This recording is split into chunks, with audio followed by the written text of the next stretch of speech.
ಎಲ್ರಿಗೂ ನಮಸ್ಕಾರ. ಇವತ್ತಿನ ಯುವ ಜನಾಂಗ ಯಾವ ಲೆವೆಲ್ಲಿಗೆ ಒಂದು ಅನಾವಶ್ಯಕ ವಸ್ತುಗಳನ್ನ ಖರೀದಿ ಮಾಡ್ತಾ ಇದ್ದಾರೆ ಅಂದರೆ, ನನ್ನ ಹತ್ರ ಇದು ಹೊಸದು ಇಲ್ಲ ಅಂತಂದರೆ ಅದು ಒಂಥರ ಕಾಂಪಿಟೇಷನ್ಗೆ ಬಿದ್ದಂಗೆ ಬೇರೆಯವ್ರ ಜೊತೆಗೆ, ತಮ್ಮ ಸಹಪಾಠಿಗಳ ಜೊತೆಗೆ ಪಿಯರ್ ಪ್ರೆಷರ್ ಅಂತಾರೆ.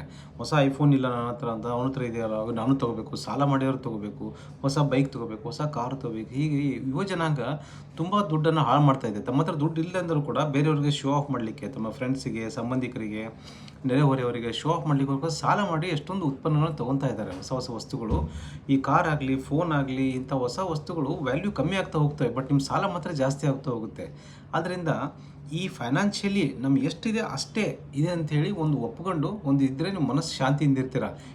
ನೀವು ಹೆಚ್ಚಿಗೆ ನೀವು ಜಾಸ್ತಿ ನೀವು ಪ್ರಾಮಾಣಿಕರಾಗೋದು ಬಿಟ್ಟು, ಹಾನೆಸ್ಟ್ ಆಗೋದು ಬಿಟ್ಟು ಜಾಸ್ತಿ ನೀವು ಖರ್ಚು ಮಾಡ್ತಾ ಹೋಗ್ತೀರಾ, ಅಷ್ಟು ಇದಕ್ಕೆ ಕೊನೆ ಇಲ್ಲ. ನೀವು ಸಾಲ ಸುಳಿಯಲ್ಲಿ ಸಿಕ್ಕು ಜಾಸ್ತಿ ಆಗ್ತೀರಾ. ಆದ್ದರಿಂದ ನೀವು ಇಂಪ್ರೆಸ್ ಮಾಡ್ಲಿಕ್ಕೆ ಪ್ರಯತ್ನ ಮಾಡ್ತಾರೆ. 99% ಜನಗಳು ನಿಮ್ಮ ಬಗ್ಗೆ ಕೇರ್ ಮಾಡ್ತಾ ಇಲ್ಲ, ಅಥವಾ ಇನ್ನು ಮುಂದೆನೂ ಕೂಡ ಕೇರ್ ಮಾಡೋದಿಲ್ಲ. ನಿಮ್ಗೆ ಅನಿಸ್ತಾ ಇರುತ್ತೆ, ನನ್ನ ನೋಡ್ತಾರೆ, ಇವರು ಫ್ಲ್ಯಾಶಿ ಫೋನ್ ನೋಡ್ತಾರೆ ಇದು ಅಂತ. ಅದು ಯಾವುದೂ ಮ್ಯಾಟ್ರ್ ಆಗೋದಿಲ್ಲ.